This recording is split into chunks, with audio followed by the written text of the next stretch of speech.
Muy buenos días a todos. En primer lugar, muchísimas gracias al Foro por permitirme utilizar esta tribuna no en calidad de presidente de la Xunta, porque tenemos al presidente de la Xunta elegido por el Parlamento gallego entre nosotros, que le agradezco su presencia, sino en calidad de jefe de la oposición. Para mí, hablar delante de presidentes de gobierno, tanto de mi país, el caso del presidente González y del presidente Rajoy, como el presidente de la República Argentina, nuestro amigo Mauricio Macri, es todo un honor. También hacerlo delante del responsable de la política exterior de la Unión Europea, así como de los que han hecho este foro, que me parece es un enorme acierto, y también, por supuesto, de personalidades y sociedad civil que se da cita hoy aquí. Yo creo que la palabra que mejor define el foro, o al menos que mejor define el clima que ha conseguido generar el foro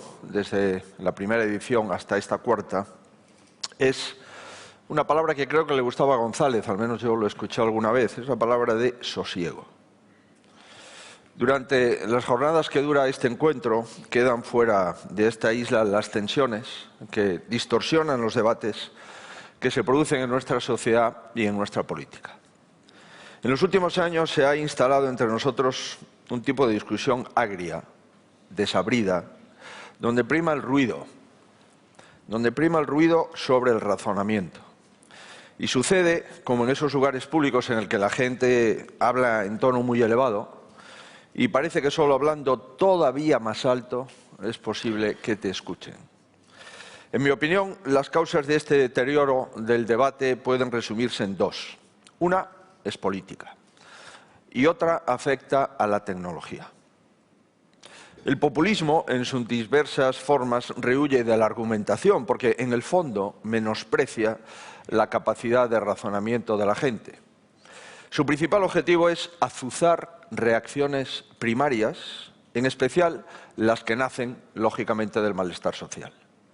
El malestar que tiene muchas veces una base objetiva, pero que en manos del populista no se orienta a solucionar, sino a mantener un estado permanente de descontento, una libertad con ira, por recurrir a la antítesis del que fuera un gran lema de la transición democrática.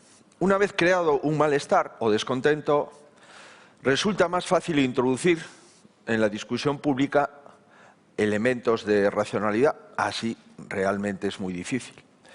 Mientras que el demócrata sabe que no siempre son posibles las soluciones óptimas y opta por el gradualismo, el populista, que también sabe que no existen soluciones mágicas, se apunta, sin embargo, a la agitación permanente.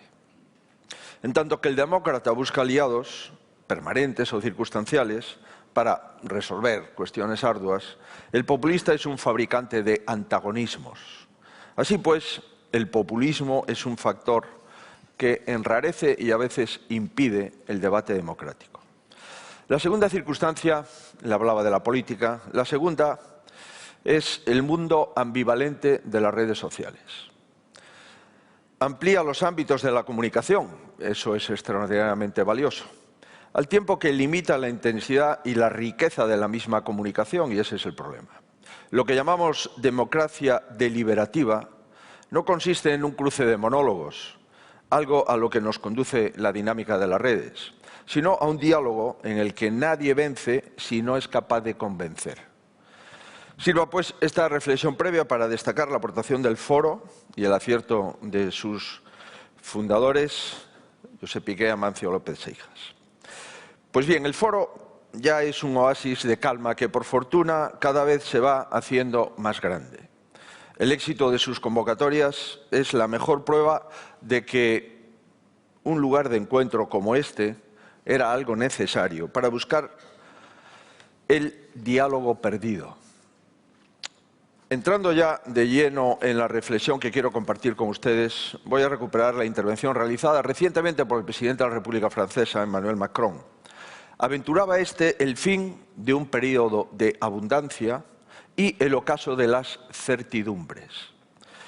Como siempre sucede en la historia, hay un discurrir rectilíneo de los acontecimientos que repentinamente se ve interrumpido por la irrupción del que Taleb denomina cisnes negros, es decir, hechos imprevistos que obligan a replantearse principios que estaban sólidamente asentados. La pandemia y la guerra de Ucrania podrían ser cisnes negros que casi ningún analista había previsto. El común denominador de ambos sucesos es poner en peligro el estado del bienestar y con él la estabilidad, que a su vez es la base de la sustentación de la democracia. Nadie puede aventurar, en efecto, cuándo finalizará la guerra de Ucrania, tampoco cómo será ese final, ni las secuelas que tendrá en la relación de Rusia con las democracias occidentales. En cualquiera de las hipótesis, todo parece indicar que el mundo ya no será el mismo. Creo que las democracias están abocadas a realizar, por tanto, un nuevo contrato social con sus ciudadanos. En el terreno económico se abren dos vías que se inspiran en dos principios: la búsqueda de enemigos, en un caso, y la búsqueda de soluciones en el otro. Las medidas que se presentan como algo punitivo, como un castigo para determinadas empresas o para ciertos contribuyentes, solo conseguirán ahondar en las divisiones sociales y hacer más costosa y más lenta la recuperación. Sin embargo, las medidas que no buscan chivos expiatorios, sino afianzar la cohesión social, en mi opinión, esas medidas son las idóneas. Esto nos lleva directamente al debate tributario. Por desgracia, en mi opinión, en España, esa discusión se ha planteado por algunos desde un plano dogmático, recuperando clichés que deberían estar superados, para anunciar tasas o impuestos contra algo o contra alguien. Es un error que reproduce la consabida dialéctica populista, es decir, es populismo fiscal. Hay momentos en los que bajar la presión tributaria no es de derechas ni de izquierdas, sino de sentido común. No es otra cosa que respetar al contribuyente sin debilitar al Estado. Sobre todo cuando la inflación es la más alta de los últimos 40 años y, en consecuencia, al subir la base imponible, se produce el mayor incremento de recaudación fiscal de los últimos años. Un incremento del 18% en los primeros 7 meses que, todo parece indicar, conllevará unos 32.000 millones de euros más de recaudación en el año 22 sobre el año 21. En todo caso, lo que acabo de referir es una cuestión que se enriquece con la discrepancia serena, pero se enturba cuando se recurre a la caricatura o a la descalificación grotesca. No hay caricatura ni descalificación que refute la experiencia. En esta misma Galicia, durante los 13 años en los que tuve oportunidad de estar al frente del Gobierno, pusimos en práctica una razonable política de reducción fiscal sin que eso supusiera menoscabo alguno para los servicios públicos. No olvidemos, por tanto, que no es la política fiscal moderada la que daña el estado del bienestar, sino la mala gestión del estado del bienestar. En ocasiones esa mala gestión se intenta disfrazar con una fiscalidad agresiva, con el fin de hacerle creer a la población que el problema no reside en el gestor, sino que reside siempre en los contribuyentes. La reforma fiscal anunciada por nuestro Gobierno, que realmente es una subida fiscal de algo más de 3.000 millones de euros, presenta varios problemas que no conviene que sean desdeñados al analizarla. El primero, y no menos importante, el Gobierno ha decidido no bajar los impuestos durante todo el año 2022. Llevamos meses insistiendo en actualizar a la inflación la tarifa del impuesto de la renta a las personas físicas, cosa que no se hace desde el año 2008. Algunas comunidades, también gobernadas por los socialistas, lo han hecho en su tramo autonómico y el Gobierno opta ahora por un descuento aplicable solo a las rentas de hasta 21.000 euros y para el próximo año 2023. La segunda reflexión en relación con este anuncio de ayer es que se olvidan en España las rentas medias, como si no estuviesen padeciendo también la inflación. a los que no se le bajan los impuestos ni en el año 22 ni en el año 23, o al menos que sepamos. Tercera cuestión, no actúa sobre el incremento de la cesta de la compra y lo sostiene con un argumento profundamente incoherente. El Gobierno y sus socios aluden a que también los ricos se beneficiarían si se baja el IVA de los productos básicos, de la carne, del pescado, del agua, de la pasta, del aceite, cuando es el mismo Gobierno el que lleva bonificados los carburantes a todos los vehículos de España y también el mismo Gobierno que ha bajado el IVA a la luz y el gas a todos los ciudadanos de España en la misma proporción. Es exactamente el mismo impuesto, con un idéntico funcionamiento, en el que ayer se siguieron escudando para insistir en la negativa. Y estas propuestas, en cuarto lugar, también disminuyen directamente la competitividad de nuestras empresas, ya lastrada por la sucesión reciente de crisis económicas, y la capacidad de nuestro país como polo de captación de inversión y de creación de riqueza. En este sentido, lamento decir, aunque el foro lo permite, dado que es un foro ibérico, que probablemente uno de los mayores beneficiados de esta reforma fiscal puede ser Portugal, con un primer ministro que demuestra que se puede hacer una política fiscal más atractiva, más adecuada a estos tiempos y enfocada hacia el crecimiento de la economía, hacia la atracción de los patrimonios, hacia la atracción de las rentas y de las inversiones. Política, por supuesto, socialdemócrata. Todo esto sin adentrarnos en la invasión de competencias autonómicas y, por tanto, en la inseguridad jurídica que esta posible doble imposición repercute. Así, por cierto, es exactamente como opinaba la actual ministra de Hacienda cuando Podemos planteó este tributo y, insisto, la actual ministra de Hacienda acreditaba las razones por las que el Partido Socialista no podía apoyar el tributo que ayer el Partido Socialista propone. Pero, además de estas circunstancias, sobre todo, en mi opinión, afecta gravemente al activo más importante de la política de un gobierno, que es la credibilidad. El liderazgo es indisociable a la credibilidad. Un líder, para merecer tal nombre, debe resultar creíble. Sus seguidores deben creer en sus valores, en su capacidad, en su proyecto de país. Y por eso nunca debe apartarse de ello. La conversión de este debate en una confrontación nos ha llevado a una sucesión de paradojas ante las que entiendo que el ciudadano medio se convierte en espectador perplejo de la acción del Ejecutivo. Pues ha pasado de ver a su Gobierno tratar como anatema cualquier tipo de bajada impositiva a la asunción de la medida previamente descalificada, al menos hasta las rentas de 21.000 euros. Y ha observado el ciudadano cómo su Gobierno pasa, en cuestión de días, de obviar y menospreciar el debate, a verse sobrepasado por el mismo y presentar, en mi opinión, una propuesta confusa, improvisada e incompleta. No quisiera que esto se entendiese como una crítica del jefe de la oposición, pero ha sido una ministra del Gobierno la que ha declarado en una radio que algunas de las medidas no estaban encima de la mesa 24 horas antes de ser anunciadas.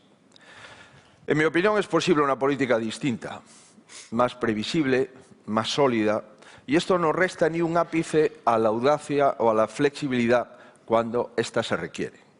Creo, como entiendo que también cree buena parte de los españoles, que en fiscalidad y en todo lo demás, en España debemos de tener una senda reformista, una senda madura, una senda equilibrada y una senda responsable y sostenible desde el punto de vista de ingresos y gastos.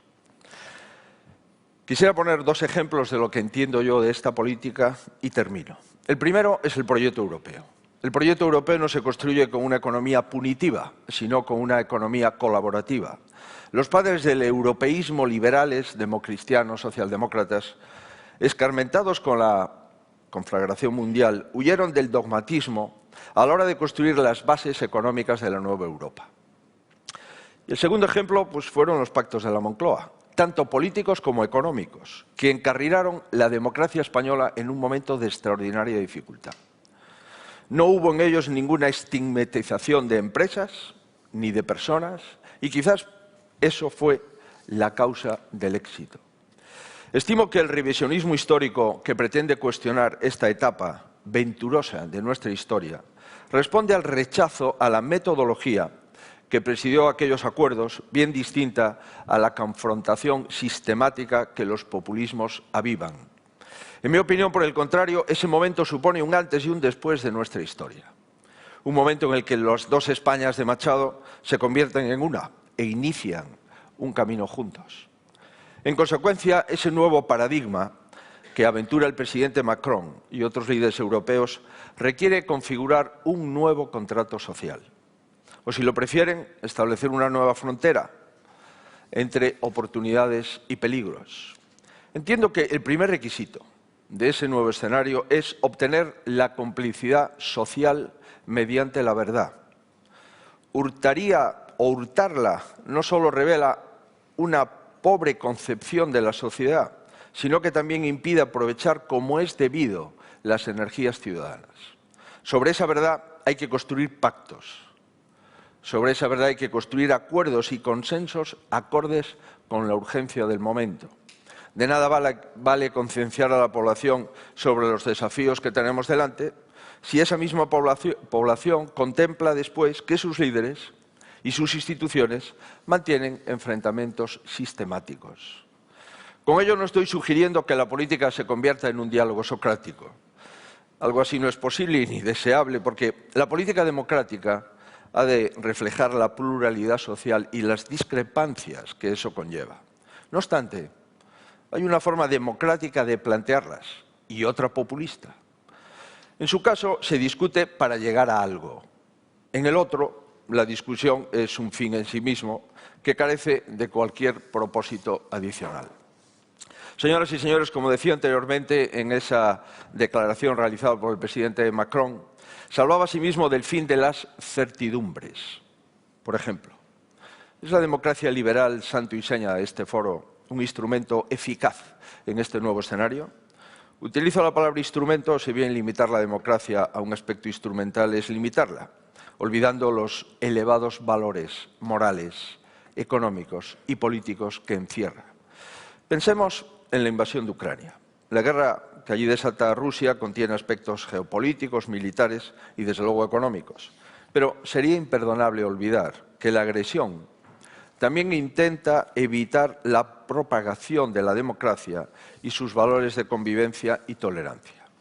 Se reconoce por parte de la potencia invasora que el modelo democrático, a pesar de sus numerosas trabas, es atractivo para el ser humano, con independencia de donde viva. En Ucrania se estaría repitiendo la gesta de los húngaros del 56 o de los checos del 68 contra el comunismo. Así pues, el ideal democrático conserva su capacidad de atracción con respecto a otros modelos de convivencia. Es cierto que en nuestro entorno surgen movimientos políticos que intentan erosionar principios de la democracia liberal. Se cuidan, sin embargo, de no cuestionar la democracia en su conjunto, como en realidad le gustaría. En el fondo saben que solo de forma oblicua pueden obtener algún eco en una población que, por encima del malestar y el descontento, se mantiene fiel a ese ideal democrático. En fin, que la democracia liberal como ideal está plenamente vigente, también como instrumento para actuar en el nuevo contrato social, en la nueva frontera de la que hemos hablado. En este escenario se necesitan dos facultades. La primera, capacidad para concitar consensos sociales, y la segunda, capacidad de rectificación. Dicho de otro modo, se exige una potestas combinada de una autoritas.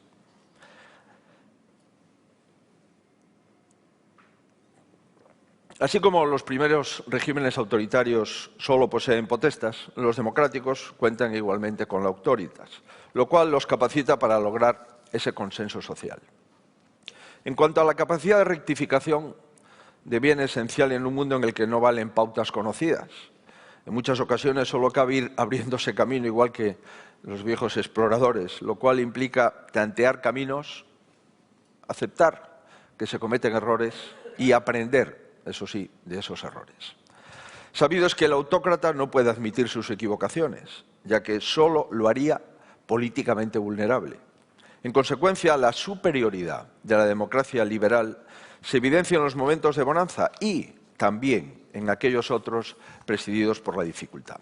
En todo caso, señoras y señores, la democracia que disfrutamos no es un hecho consumado. Fukuyama, el mismo autor que teorizó sobre el fin de la historia, admite ahora que esa historia en la que la democracia liberal era una suerte de consumación tiene marcha atrás. Para evitarlo hay que cuidarla, hay que cultivarla, hay que protegerla y hay que vigorizarla. Es lo que se viene haciendo en el Foro de la Toja desde su creación y yo honradamente les felicito por ello, porque estar aquí 48 o 72 horas sin duda es un acierto que sus fundadores ofrecen a la sociedad española, a la sociedad iberoamericana y al mundo. Espero que mis palabras hayan contribuido a este propósito o al menos no lo hayan erosionado. Muchísimas gracias.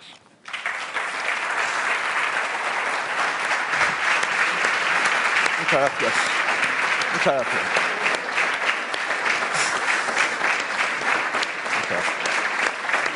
Muchas gracias. Gracias. Muchas gracias, presidente. La verdad es que en el Parlamento ha suscitado muchísimos temas y también pues, muchas preguntas, ¿no? Pero como tenemos el tiempo muy limitado, a mí me gustaría, si es posible, que insistieras en esa necesidad de consensos básicos, ¿no? No solo en ámbitos de la política económica, en la que razonable y legítimamente puede haber posiciones distintas, sino en lo que de forma tópica llamamos las grandes políticas de Estado. Me refiero a la política exterior, a la defensa y la seguridad. Y bueno, pues ahí conocemos que el Partido Popular que tú representas ha hecho una serie de propuestas por escrito detalladas y que ha hecho llegar al Gobierno y me gustaría saber cómo valoras la respuesta recibida y a partir de ahí pues la necesidad de seguir insistiendo en algo que en última instancia es lo que hace fiable a un país, que es la permanencia de determinados principios más allá de la alternancia política. Bien, vamos a ver, yo tengo la oportunidad de presidir el Partido Popular en un congreso que se celebra 1 y 2 de abril, creo recordar, en Sevilla, y tengo la oportunidad de tener un encuentro con el presidente del Gobierno, el único que he tenido, en el que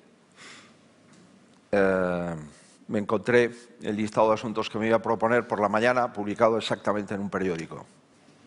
No tenía, por tanto, ningún índice de lo que me iba a proponer. Pensé que simplemente pues, había algún periodista inteligente que entendería qué cosas eran importantes, pero no, coincidía con literalidad y en el mismo orden el listado de asuntos publicados en un periódico nacional. Bueno, hablamos, nos conocemos porque habíamos tenido relación como presidente de Galicia y él como presidente del Gobierno. Y bueno, intenté ser útil y sobre todo ser coherente con lo que digo, con independencia de que el ruido impida a veces que esta coherencia, pues los ciudadanos estén de acuerdo o la capten, probablemente porque no sé explicarme. Yo le he remitido al presidente del Gobierno 5 o 6 propuestas por escrito, porque entiendo yo que en la situación política española, con tanto ruido, lo mejor es, como explicaba un profesor de Derecho Administrativo en la facultad aquí en Santiago, el papel tiene cuenta de lo que se le pone. Oiga, pues qué mejor que mandar un papel, ¿eh? Y le he hecho una propuesta económica que nos llevó algún tiempo el contrastarla, porque, en fin, hay muchos economistas y no todos coinciden en recetas. Pero era una propuesta para intentar contener la inflación y ayudar a las familias durante este periodo crítico de incremento de la inflación. Es que esta inflación no venía de la guerra de Putin. La guerra de Putin la ha agravado, como todo el mundo sabe. Pero es que antes de la guerra de Putin la inflación en España era del 7,8%, los 12 últimos meses. De febrero 22, febrero 21. Y ya la inflación en el año 21 la cerramos con un 6,5%. La desaceleración económica, como acredita el PIB, se produce en el 19, año 19. En el año 20 nos hundimos solo comparado con Argentina. Por tanto, teníamos ya problemas serios y teníamos una inflación creciente. Y entendía yo en abril, hace 5 meses, que ese era el primer problema de la economía española. En mayo, dado que había una propuesta, y estaba ya confirmada, de cumbre de la OTAN en Madrid, llamé a personas que habían trabajado en exteriores y en defensa, les pedí opinión y hicieron un documento, que por supuesto me tocaba revisarlo y asumirlo, en materia de política de defensa y seguridad, considerando que había y que hay socios parlamentarios y miembros del Gobierno que no están de acuerdo con la Alianza Atlántica, me parecía que la oposición debería de ayudar al Gobierno en relación a que España tuviese una posición de cierta credibilidad ante el presidente de los Estados Unidos y otros líderes de países que conforman nada más y nada menos que 1.000 millones de ciudadanos que vivimos en democracia.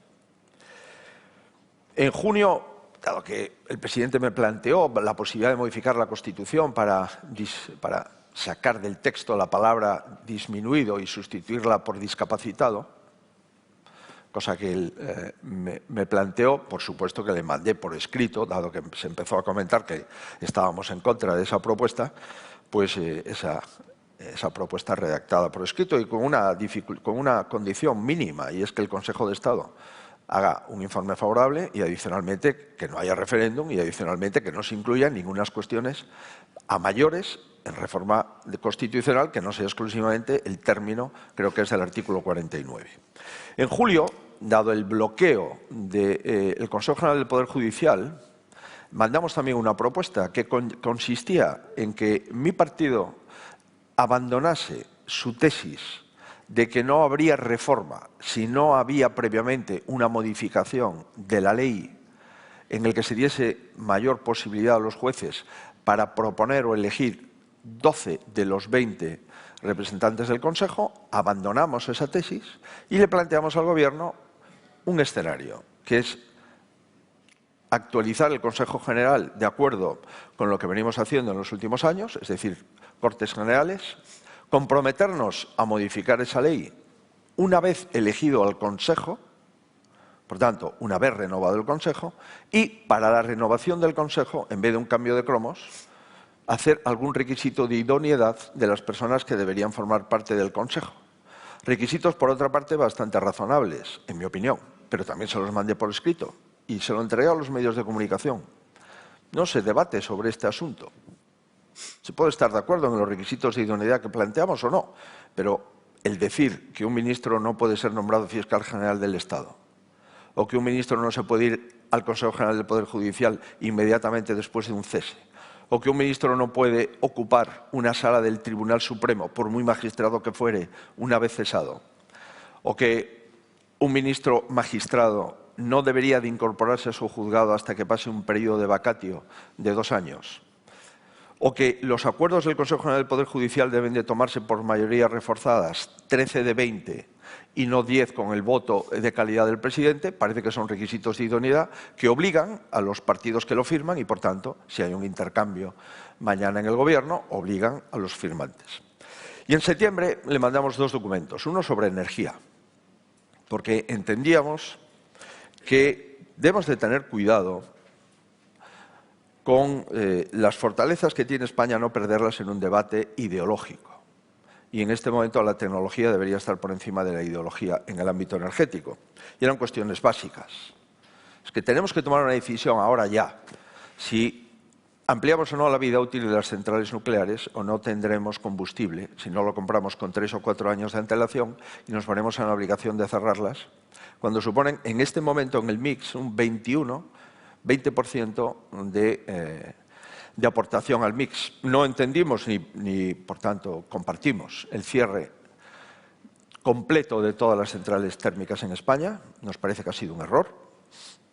Dan el 14% de la energía. Estamos en este momento con un 1 o 2% de energía térmica y hemos desmantelado centrales que acababan de tener inversiones de más de 200 millones de euros, como la central gallega de As Pontes. Y también le mandamos otra propuesta, dado que no se quería deflactar o actualizar la tarifa de IRPF, vimos que solo la recaudación del IVA como consecuencia del crecimiento de la cesta de la compra supone para las arcas públicas 1.000 millones de euros más.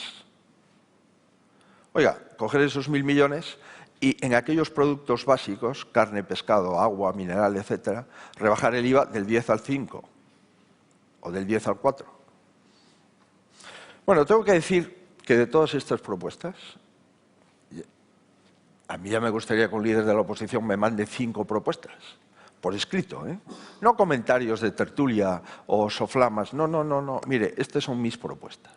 En materia de inflación, en materia energética, en materia de defensa, en materia de seguridad, en materia de energía y en materia de precios, de alimentos. Oiga, yo no he tenido ninguna respuesta al respecto por parte del presidente del Gobierno, salvo una reunión que ha sido convocada recientemente por la ministra de Energía al vicesecretario de Economía, donde hubo simplemente una reunión agradable. Y concluyo. Como jefe de la oposición yo no tengo ninguna información de la política de interior de mi país, ni de la política de defensa de mi país, ni de la política exterior de mi país. Ninguna. Absolutamente ninguna. Es sorprendente que después del conflicto que hemos montado con Argelia, desconozca, como jefe de la oposición, qué es exactamente en lo que hemos acordado con Marruecos, rompiendo 40 años de acuerdos y de consensos mínimos en las Cortes. Y es sorprendente que en materia de defensa, como jefe de la oposición, no sepa exactamente si mi país ha acordado o no algo con Estados Unidos en la cumbre de la OTAN. Y también creo que es sorprendente que en materia de política interior, incluido el cese de la directora del CNI, yo no tenga ninguna información de si la directora del CNI ha sido cesada por cumplir las órdenes del presidente o ha sido cesada por incumplirlas. Lo que es evidente es que ha sido cesada. Por tanto, si un jefe de la oposición, en un momento crítico para un país, no solamente hace propuestas, sino que no tiene ninguna información de su gobierno sobre asuntos de Estado, entiendo yo que esto de poder hablar en España pues pertenece más al pasado que al presente. Tengo que pedirle al jefe de la oposición, nos avisan que nos quedan 5 minutos y quiero plantearle un tema que soy consciente que requiere probablemente tiempo de desarrollo, ¿no? Pero le pediría a partir de ahí la máxima concisión posible para tenernos a los tiempos. Tenemos un día muy intenso, ¿no? Has mencionado que la principal inquietud en estos momentos de los españoles, y es lógico que así sea, es la inflación. Es verdad que hay otros temas que, según algunos, pues también se tratan cotidianamente en los metros y en los autobuses, pero la inflación es lo que domina hoy el debate, ¿no? Se suele decir, y es cierto, que la inflación es el impuesto a los pobres, y que también es cierto que las políticas antiinflacionistas, normalmente desde el lado de la demanda, tanto las monetarias como las fiscales, van directamente contra el crecimiento económico y pueden incluso generar una recesión. Y estamos ahora en ese posible escenario, ¿no? Es cierto también que la inflación previa a la guerra de Ucrania pues probablemente tiene su origen en las subidas de los precios de materias primas energéticas y no energéticas y de componentes básicos ligados a la reactivación de la demanda que se produce a medida que van desapareciendo las restricciones a la presencialidad y a la movilidad y nos permite recuperar la producción de bienes, ¿no? Pero ese incremento de precios, que inevitablemente supone un empobrecimiento colectivo, porque tenemos que pagar más por un recurso que inevitablemente necesitamos y que procede del exterior, se puede transformar en un proceso inflacionario persistente. Y eso pues acontece cuando los diferentes colectivos intentan trasladar el coste de los incrementos de precios procedentes del exterior a los demás. De ahí que se hable tanto de la importancia del pacto de rentas. Y creo que sería enormemente interesante que nos ilustraras al respecto, ¿no? Respecto a cómo ves esa posibilidad y la necesidad, por lo tanto, de que el diálogo social, como siempre ha sido así, afortunadamente en nuestro país, haga su trabajo. Bien, antes comentaba la necesidad de la rectificación, porque seguro que cualquier primer ministro o cualquier gobierno pues no tiene el manual de circulación ante un supuesto como el que estamos viviendo. Y si el que diga que lo tenga, pues que sería fantástico, porque se lo copiaríamos, ¿no? Y estamos viendo que los distintos países están intentando buscar aproximaciones a aquello que consideran más correcto. Pero también es verdad que nadie sabe qué es lo que va a ocurrir en este conflicto y cómo Europa pues, se ha visto sorprendida en su buena fe, probablemente unos países más que otros, y está en una situación que nace ya desde el punto de vista económico con el COVID. Tampoco nadie tenía previsto el manual de cómo se puede mantener una economía productiva durante el confinamiento y el cierre de muchas compañías. Y después, pues, las reacciones que ha tenido el Banco Central Europeo, manteniendo tipos negativos y tipos cero sin límite, dejando endeudarse a los países sin límite y suspendiendo todas las reglas fiscales en Europa. No es lo mismo dejar endeudar un país con un 70% o un 50% de deuda sobre PIB que con un 110%, por ejemplo. Si consideramos que es lo mismo, pues se producen cuestiones como las que se ha producido en Italia, ahora en España. Pues bien, nosotros hemos pensado, al menos los economistas y la gente con la que trabajamos y en la que estamos de acuerdo, que ante un incremento de recaudación exponencial como consecuencia de un incremento exponencial de los precios, deberíamos de aliviar un poco a las rentas bajas y medias su compromiso de pagar más por lo mismo. Si no podemos controlar los precios, podemos controlar los impuestos sobre esos precios. Y, por tanto, si se han duplicado productos, combustibles, energía, etcétera, es razonable a rentas medias y bajas, al menos en el IRPF, hacer una actualización de la tarifa, que por otra parte es la actualización conforme a inflación que hizo el Partido Socialista en el año 2008. Por tanto, no estamos pidiendo nada que se pueda considerar que beneficia a alguien para perjudicar a otro, ¿no? Si vamos a tener 30.000, 32.000 millones más de recaudación este año. La previsión del presupuesto del año 22 era un incremento de la recaudación de 9.000 millones. Vamos a tener 32.000. Es verdad que cuando hicimos el cuadro macroeconómico del presupuesto del 22 no teníamos el problema de la invasión de Ucrania, ¿no? Pero bueno, nosotros pensamos y seguimos pensando que hay que, en este momento, devolver a las rentas medias y bajas mucho más que lo que ha hecho el Gobierno, solo a las de 21.000 y para el año 23, que no para el 22. Cuando la inflación en el 22, aunque quizás por el efecto escalón, en el 23 era menor y en el 22 más alta. Segunda cuestión, nos parece que en este momento mandar un mensaje dogmático en contra de la inversión, de la renta y del patrimonio es un grave error. Y lo dice un presidente autonómico que no eliminó el impuesto de patrimonio. ¿Y por qué no lo eliminé? Porque el problema que teníamos era de recaudación. El problema que teníamos en la crisis financiera es que entramos con un presupuesto heredado en el año 9 de 10.000 millones y trabajé durante varios años con presupuestos de 8.500 millones. Por tanto, yo no podía mandar un mensaje de eliminar un impuesto de patrimonio que suponía 100 millones de euros de recaudación en un momento en el que tenía dificultades para pagar la nómina de los servicios públicos. Pero ahora ese no es el problema. El problema ahora es generar confianza, generar inversión, generar seguridad y también generar, ¿por qué no? Y he puesto el ejemplo de Portugal, generar un ambiente en el que los patrimonios se queden en España y, si es posible, vengan a España, dado que el teletrabajo y la deslocalización de muchas compañías a través de ese teletrabajo que experimentamos durante la pandemia, es evidente que acredita que cualquier persona puede trabajar, sobre todo las tecnológicas y otras, en lugares distintos donde físicamente trabajaba antes. Estigmatizar a las empresas con nombres y apellidos es un grave error. Es un error que no ha cometido ningún presidente de gobierno nunca.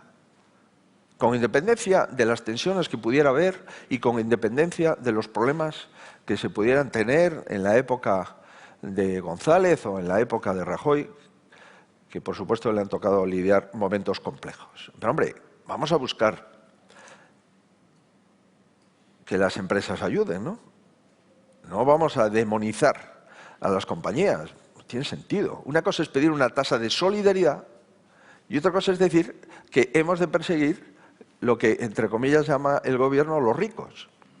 Pero si este es un planteamiento absolutamente populista que no tiene una convalidación en la socialdemocracia europea, en la que queda. Y por eso el ejemplo de Costa me parece muy importante, porque he seguido con mucho interés, el tiempo que he estado aquí, las políticas de Portugal en el ámbito fiscal. Por tanto, creo que sí es necesario un pacto de rentas, no tengo ninguna duda. Creo que la crisis la tenemos que pagar entre todos, eso es así.